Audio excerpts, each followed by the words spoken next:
Hello guys, good evening to you all. কেমন আছো তোমরা সবাই? আশা করি খুব ভালো আছো। দেখি বুঝতে পারছি আমি কোথায় চলে গেছিলাম। আমি গেছিলাম কুমোরটুলিতে।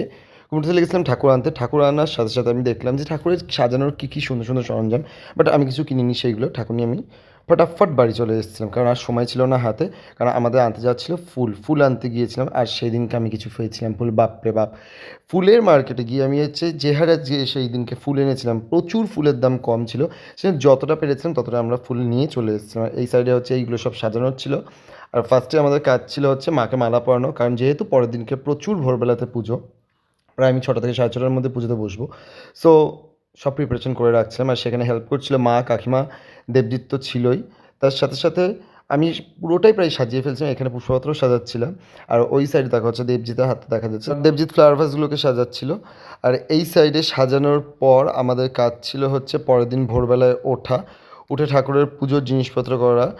এইটা না একটা অনুভূতি। আমি যখন ছোটোবেলাতে পড়াশোনা করতাম তখন মাথার মধ্যে সারাক্ষণ ঘুরতো যে কবে আসবে সরস্বতী পুজোটা? সরস্বতী পুজোটা আসলেই একদিনের জন্য পুরো বইয়ের থেকে ছুটি। কারণ সব যত বই আছে সব বই নিয়ে দিয়ে দাও মায়ের পায়ে।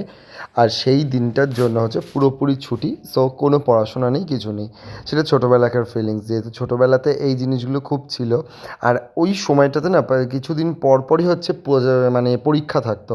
আর পরীক্ষা থাকবার জন্য সেই সময়ে আমাদের পড়তে হবে এরকম একটা ব্যাপার ছিল। আর এই সাইডে দেখো মা, সৌমেন, সেদিনকে যদিও সৌমেনের জন্মদিন ছিল। আর এইখানে পুজোটা আমরা সবাই মিলে করেছিলাম। আমি, সৌমেন, দিব্যেন্দু সবাই মিলে। আর আমাদের আর্টিস্ট মানে তো পুজোতে একটু সাজানো গোছানো থাকবেই।